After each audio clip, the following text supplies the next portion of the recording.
Assalamualaikum warahmatullahi wabarakatuh. Jangan lupa tonton terus Hi Guys Official, subscribe, like, share, and comment. Berkah selalu. Assalamualaikum warahmatullahi wabarakatuh. Hi Guys Official, mantap.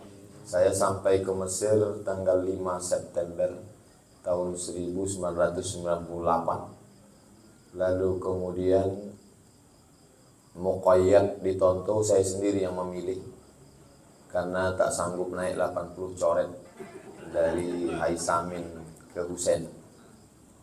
Bergantung tangan ke atas, tak jinjit kaki saya ke bawah. Jadi setelah Muqayyad ke Tonto, dibawa oleh Ustadz Fauzun Jamal, orang KNN Minangkabau. Kebetulan Ustadz Fauzun ini satu geng dengan Ustadz Saifuddin dan Bang Ihsan Nasution di belakang Masjid Syekh Khosobah. Itulah awalnya saya setelah setahun serumah dengan Ustadz Fauzun. Sesudah itu kami pun serumah dengan Bang Saifuddin, dengan Bang Ihsan sebelum beliau sakit lalu kemudian pulang operasi, dan dengan Ustadz Suhaidi, kemudian di Toa Al-Hakim, Bang Timur, Bang Ribut Batubara, dan Bang Sulhan. Selalu disebut Timur ribut sama Sulhan. Orang yang tak paham, kenapa orang ribut? Begitulah orang di rumah. Lalu kemudian sebelum Muqayyad itu selalu saya datang ke Mahatoh Surtoh, ke rumah kawan saya seangkatan, namanya Ustadz Jabal Nasution, Allah maafillahu warham. Meninggal beliau di Gontor, udah ziarah saya ke makamnya. Serumah sama Ustadz Jabal itu yang saya ingat, nah inilah dia Ustadz Dr. Reza Fahlevi. Hadir lama tak jumpa, 20 tahun lebih. Waktu musim panas membuat acara di Wisma, diundang Syekh Abdul Sattar Fathullah Said yang membuat KPTS. Ustadz Reza bertanya, limaza arsalallahu al-anbiya ila syarqil ausat faqat. Kenapa Nabi itu turunnya cuma di syarqil ausat? Marahlah Syekh Abdul Sattar Fathullah Said. Kata dia, jangan lagi pakai istilah syarqil ausat, li'annaha mustalahatul musta'mirin, karena itu istilah dipakai oleh penjajah. Kalau dibacakannya ayat walikulli qaumin had, setiap kaum ada nabinya. Lalu kemudian walikulli qaryatin nazir, setiap kampung ada nabinya. Hanya saja nabi-nabi itu sebagian diceritakan, minhum man qasasna wa minhum man lam naqsus alaih. Ada yang kami ceritakan, ada yang tidak. Nah itu ingat betul, terbuka memori itu balik waktu jumpa dengan malam. Jadi pertemuan ini membalik-balikkan lagi memori kita. Lalu kemudian tahun 2002 dapatlah mahasiswa Kairo sebanyak 200 jatah temus. Satu kekeluargaan dapat 25/1. Saya kelompok studi mahasiswa Riau, mahasiswanya 75 orang, jatah temus 3, diambil ketua 1, tinggal 2. Diundi, dimasukkan nama-nama ke dalam kotak kusari, mangkok kusari, siapa nama yang tinggal di dalam itulah yang berangkat. Berangkatlah saya, ketua temus kami Bang Jamil. Selama di Tonto itu, anak Kairo yang selalu datang, anak KPTS selalu datang ke tempat kami, karena warnet murah, 1 jam 5 pon. Nah, itulah dia Ustadz Pendi Siregar. Dialah yang membawa saya ke Port Said untuk mencari musaadah. Sampai di Port Said, kami ajukan musaadah, ongkos 15 rial, ongkos 15 pon, dikasih orang itu 10 pon.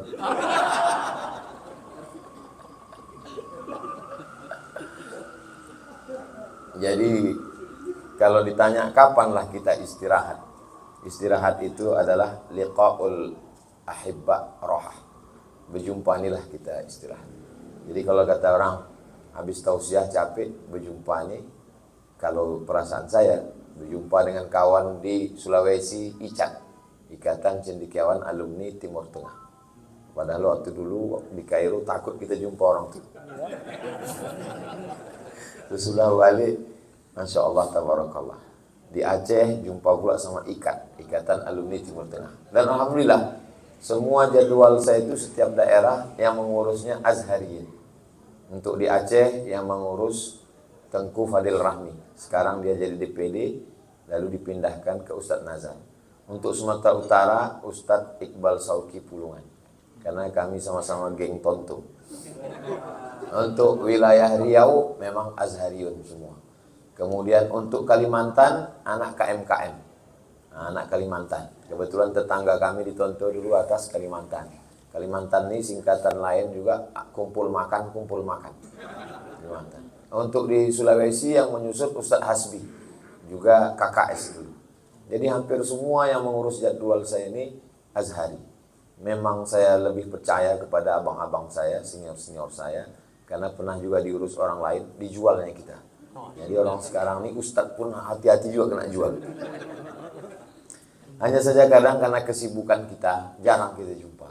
Jadi untuk kami di Riau, akhirnya karena semua sibuk, sampai jamaah itu bertanya, kenapa setiap halal bihalal, kalian tak pernah halal bihalal?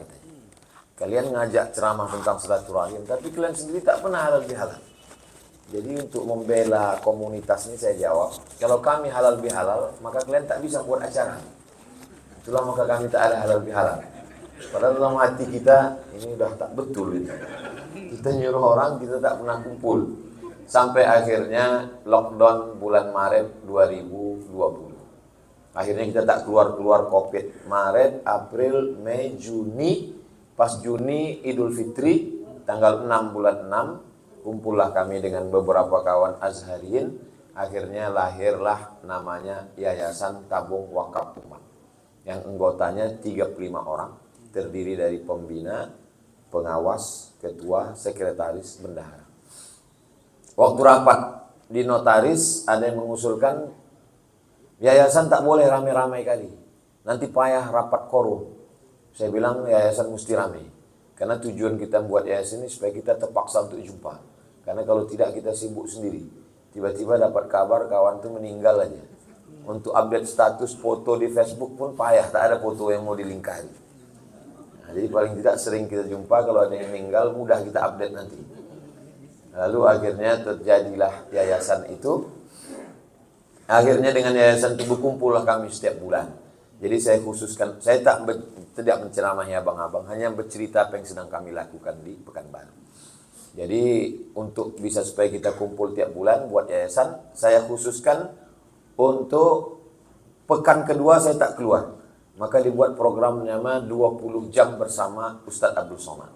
Dimulai dari khutbah Jumat, sore Jumat, malam Sabtu, subuh Sabtu, dan siang Sabtu. Saya kasih 5 titik ceramah untuk Yayasan Tabung Wakaf Umat. Akhirnya dengan itu kita berjumpa, dan khusus untuk petang Jumat, kita evaluasi yayasan. Ada tuh program yang pertama, saya bilang dulu kita di Azhar gratis. Bisa tak kita buat gratis walaupun tak banyak. Akhirnya sudah 2 tahun penerimaan, tahfiz, laki-laki gratis, perempuan gratis, laki-laki 25, perempuan 25, 1 tahun 50, udah tahun kedua sebanyak 100. Lalu kemudian kita 4 tahun di Mesir dari 1998 sampai 2002, Ramadan tak pernah memasak karena Maidatul Rahman. Kira-kira bisa tak kita buat? Alhamdulillah sudah Ramadan yang ketiga membuat Maidatul Rahman. Lalu kemudian saya dulu mendapat musaadah dari Muhandis Abdul Salam 300 pon di Tonto. Dibelikan kitab Al-Fiqhul Islami wa Adillatu. Buku itu masih ada. Jadi saya bilang bisa tak kita buat wakaf kitab sehingga anak-anak, alhamdulillah program wakaf kitab berjalan. Program sekolah gratis, program Maidatul Rahman, program wakaf kitab. Lalu kemudian saya 6 bulan sekali masuk ke suku terasing. Karena orang Melayu ada yang belum beragama. Suku Akit, suku Laut, suku Akit, suku Laut, suku Sakai, suku Talang. Nah, jadi kita buat program di dalam, membuatkan sekolah, asrama, dan menyekolahkan anak-anak ini keluar. Kita carikan sekolah, pesantren, habis itu dikuliahkan, sudah selesai, balik ke kampung. Program dakwah desa terpencil. Lalu kemudian pengiriman Quran, kita cetak Quran, lalu kita kirim ke dalam. Lalu kemudian dulu almarhumah mak saya meninggal, minta makamkan di Silau Laut, Kabupaten Asahan. Saya waktu itu ceramah di Madura. Meninggal emak ini di rumah sakit, tak ada mobil ambulan rumah sakit itu yang mau mengantar jauh. Jadi saya bilang kita mesti punya ambulan. Alhamdulillah sudah terbeli satu ambulan. Udah itu setiap tamu datang, tamu-tamu ini datang, kita meminjam mobil kawan-kawan yayasan. Maka saya bilang kita mesti punya mobil dinas yayasan satu. Supaya kalau kita diundang bupati, gubernur, paling tidak samalah mobil kita sama mobil dia. Bedanya dia platnya merah, kita platnya putih. Tapi mobil dinas juga, alhamdulillah dapat. Lalu kemudian semua kalau dihitung sekarang programnya lebih kurang 27 program. Dan duit yang terkumpul dari sejak bulan Juni 2020 sampai tahun 2022 ini, terakhir saya tanya ketua yayasan, saya di situ hanya sebagai anggota saja. Saya tanya ketua, berapa terkumpul? Semuanya 37 miliar. Tidak pernah mendekat ke bupati, kepala daerah, gubernur, wali kota. Tidak pernah datang ke rumah orang kaya untuk bawa proposal. Hanya modalnya update status di Instagram, di grup-grup WhatsApp, dan pengelolaan medsos saja. Dan kita buat fakta integritas, kalau kita mati, maka ini tak kita wariskan ke anak-anak kita. Tapi ini kita wariskan ke santri dan kembali kepada umat. Kita ingin menempatkan diri sebagai ustazul ummah wal ummahan. Lalu kemudian sampai hari ini setiap anak, dulu saya pergi 98 itu tidak ada dilepas. Balik tak dilepas, pulang tak dijemput. Nah, jadi kita ingin adik-adik kita kalau bisa sebelum berangkat kita adakan pelepasan, dibekali. Alhamdulillah sudah berjalan tahun ketiga. Setiap adik-adik dilepas, satu orang dikasih duit 2 juta. Kemarin dilepas 60 orang 120 juta. Semuanya dari ada pos-posnya dari yayasan itu. Lalu kemudian untuk yang masyayikh, yang tua-tua, abang-abang kita susah untuk kumpul. Karena kalau yang ceramah kita ditengoknya, kau belum sampai, aku udah berjamur di Kairo, kata dia. Nah, jadi kalau syekh-syekh yang tua kita undang, itu insya Allah mereka mau datang. Karena ada yang mau mereka pandang. Akhirnya diundanglah Syekh Dr. Syuhairi dari Yaman. Lalu kemudian hadir juga Syekh Mustafa Abdul Nabi. Lalu kemudian yang terakhir kali kami dapat kabar bahwa Syekh Usamah ada di Jakarta. Akhirnya dikontak kawan-kawan yang ada di Jakarta, bisa tak disinggahkan ke Pekanbaru agak sehari. Katanya tak bisa, itu hari istirahat dia. Akhirnya ditelepon, akhirnya mau dia datang, itulah beliau sempat datang. Programnya tak banyak. Pertama, muhadharah ammah untuk masyarakat umum, diterjemahkan ke bahasa Indonesia. Yang kedua, membaca kitab sekaligus ijazah dan sanad. Hanya bacaan singkat, qiraah sardiyah saja. Alhamdulillah masa itu dapat dikasihnya 3 kitab. Yang pertama Asy-Syama'il Al-Muhammadiyah, yang kedua Riyadhus Shalihin, lalu kemudian diberikanlah ijazah beserta sanad kepada kawan-kawan sebagai kenang-kenangan.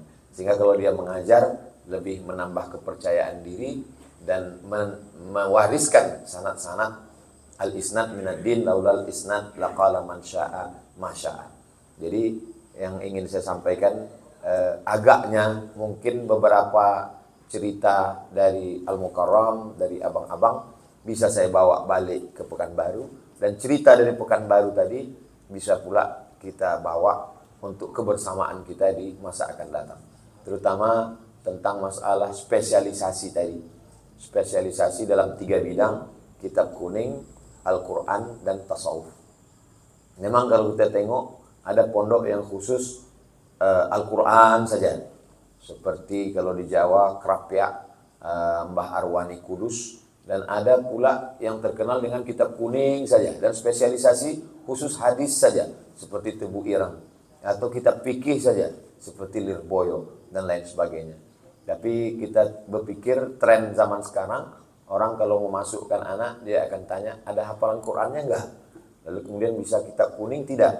Jadi akhirnya kami berkumpul sama kawan-kawan, kita fokuskan di 3 tahun pertama itu hanya di Quran saja. Di Quran saja SMP kita ambil supaya mata pelajarannya tak terlalu banyak. Lalu setelah 3 tahun baru kita ambil metode. Dulu waktu datang pertama kali dijemput oleh Ayah Mahmudin, saya tanya, kira-kira ya apalah metode yang paling simple untuk baca kitab ini supaya tak terlalu lama anak-anak ini. Kata Ayah Mahmudin, ada metode dari Sidogiri, kata dia, metode Al-Miftah. Nah, jadi itu pula lah yang kami ambil dan kami bercerita-cerita dengan Buya Yahya. Sebelum kami ceritakan itu, dia pun juga bilang, bagus kalian ambil Al-Miftah. Jadi pesan dari Ayah Mahmudin, dari kawan-kawan, dari sahabat-sahabat, maka tahun keempat setelah dihafal Quran, dipakai metode Al-Miftah, paling tidak dia membaca Fathul Qarib. Karena memang Al-Miftah itu tujuannya supaya dia bisa Fathul Qarib. Lalu setelah itu di tahun kelima, barulah dia praktekkan ke kitab-kitab lain. Dan di tahun keenam dibekali life skill. Kurikulum itu kita kumpulkan berdasarkan kawan-kawan. Ada alumni dari Darul Mustafa Tahrim Hadramaut, ada yang dari Pakistan, ada Azhariyin. Berkumpullah kita bersama untuk menggodok kurikulum itu supaya ke depan baca kitabnya dapat, tahfiznya pun dapat. Untuk menutupi kelemahan, saya tak mengatakan kita, saya pribadi yang baca kitab pun mukoror, lalu kemudian hafalan Quran pun udah hilang gara-gara terlalu banyak naik pesawat menengok pramugari ini. Nah, jadi menutupi itu paling tidak murid-murid kita di masa akan datang. Jadi dengan berjumpa dengan abang-abang sekalian, saya na'udzubillah tidak pula menceramahi apalagi mengguru-gurui, hanya bercerita saja. Adapun tentang program-program dari yayasan itu semuanya kami posting di Instagram. Kadang satu hari itu sampai 2-3 kali posting program-programnya. Bisa di copy, kalau rasa-rasa ada yang baik yang bisa diambil. Dan saya pribadi, setiap kawan punya program pesantren, atau donasi masjid, atau produk, atau iklan buku, apapun namanya selalu saya posting. Kemarin jumpa dengan Ustadz Saiful Bahri waktu pertemuan Jati, Jalinan Alumni Timur Tengah. Rupanya Ustadz Saiful Bahri yang mumtaz doktor tafsir itu punya satu buku Tadabbur juz 30. Nah, waktu dapat saya ambil foto, saya posting di Instagram, berharap mudah-mudahan dapat pahala amal jariahnya. Walaupun royalti buku belum jelas lagi. Lalu kemudian kadang jumpa kawan rupanya punya produk gula merah, ada produk teh anti penuaan dari bermacam-macam herbal. Nah, itu saya posting semua. Akhirnya kawan-kawan heran, ini sebetulnya Instagram dakwah atau apa? Saya bilang semua yang ada pentingnya untuk alumni Timur Tengah. Tak melihat hanya Azhar, alumni manapun, pondok pesantren, umroh, termasuklah berangkat umroh bulan Februari dengan Ustadz Iqbal Sauki ini insya Allah. Karena prinsip saya bagaimanapun kita mesti mengangkat alumni Timur Tengah. Karena kalau segmen ini tak kita isi, akan diisi oleh al-juhala, al-aghbiya. Akhirnya ketika mereka duduk di situ kita ribut, kita marah, yang salah kita sendiri. Karena kalau ahlus sunnah tidak berbicara, maka segmen itu akan diisi oleh ahlul bid'ah. Maka ahlus sunnah mesti menampilkan dirinya. Kalau tidak, ketika itu diambil orang lain, akhirnya kita akan kehilangan. Adapun tentang masalah ulama-ulama Sumatera Utara, saya waktu jumpa dengan Pak Gubernur, Pak Edi Rahmayadi, saya bilang, Bapak buatlah satu tim. Tolong dibuatkan judulnya Ensiklopedia Ulama Sumatera Utara. Supaya nanti kalau ada tamu-tamu yang datang, Bapak tidak lagi mengasih plakat. Karena plakat ini hanya sampai 3 bulan, habis itu berjamurlah dia. Nah, jadi berikanlah Ensiklopedia Ulama Nusantara, Ulama Sumatera Utara. Karena kalau tidak, maka hilanglah. Kita tak tahu bahwa rupanya Syekh Abdul Qadir ada 2. Satu Syekh Abdul Qadir bin Abdul Muttalib Al-Mandili, satu lagi Syekh Abdul Qadir bin Sabir Al-Mandili. Bahwa Syekh Abdul Qadir bin Abdul Muttalib itu bawah, lahir 1910. Sedangkan Syekh Abdul Qadir bin Sabir Al-Mandili lebih senior, selevel dengan Syekh Mahfud At-Tirmuzi, murid langsung daripada Syekh Abu Bakar Syato, yang merupakan murid daripada Syekh Muhammad Zaini Ahmad Zaini Dahlan. Nah itu. Nah, jadi Saya sendiri pun mulai membaca-baca itu ketika menulis kebetulan S3 tentang Syekh Muhammad Hashim Asy'ari. Jadi kadang kita lebih membaca ulama. Saya tidak mengatakan ini Jawa, ini Sumatera, bukan begitu. Tapi ketika kita membaca referensi itu lengkap. Waktu saya posting ke grup WhatsApp, saya sedang menulis Syekh Muhammad Hashim Asy'ari. Berdatangan buku-buku itu dikirim kawan pakai paket. Tapi ketika kita bercerita, kami sedang mengumpulkan ulama Sumatera Utara. Jangankan buku datang, namanya pun kawan kita tak ingat. Siapa lagi kalau tidak kita yang menulisnya. Nah, jadi kalau bisalah kita bukukan itu, maka kita sudah meninggalkan. Jadi yang tadi itu saya anggap tidak hanya sekedar cerita, tapi bahwa ternyata Syekh Abdul Qadir bin Sabir Al-Mandili punya murid Syekh Ja'far. Syekh Ja'far spesialisnya di bidang tahfiz Quran, dan dia punya metode. Itu kalau dibukukan amat sangat menarik, dan itu menjadi peninggalan yang luar biasa. Dan Imam Lais bin Sa'ad, kata ulama, kana Laisu afqah min Malik. Imam Lais lebih faqih daripada Imam Malik. Tapi kenapa mazhabnya hilang? Karena ternyata Imam Malik punya kelebihan, murid-muridnya menulis. Sedangkan murid-murid Lais hilang, tidak menulis. Jadi di antara keberuntungan karomah para ulama adalah terletak pada kewalian murid-muridnya. Begitulah Imam Syafi'i bisa bertahan, karena di sana ada Imam Ar-Ramli, karena ada Imam An-Nawawi, disusul oleh Imam Ibnu Hajar Al-Asqalani, disusul oleh Al-Hafiz Imam Abdurrahman Jalaluddin Abdurrahman As-Suyuti. Jadi dengan adanya murid-murid yang luar biasa ini menuliskan guru-gurunya, itulah yang akan kita wariskan ke anak di masa akan datang. Kalau tidak, nanti mereka lebih kenal artis sinetron drama Korea daripada para ulama-ulama kita. Tentu kita berjuang dengan bidang kita masing-masing. Ada yang menjaga gawang di pondok pesantren, ada yang sebagai striker penyerang di depan dalam tabligh akbar, ada pula yang duduk di parlemen. Ini jihad masing-masing. Saya membagi azhariyun yang qasimuna ila iddati aqsam. Ada azhariyin, ada azhariyun siyasiyun, ada azhariyun inna safa wal marwata, ada azhariyun tijariyun. Jadi macam-macam. Ya syuddu ba'duhum ba'da. Selama dia ya syuddu, insyaallah.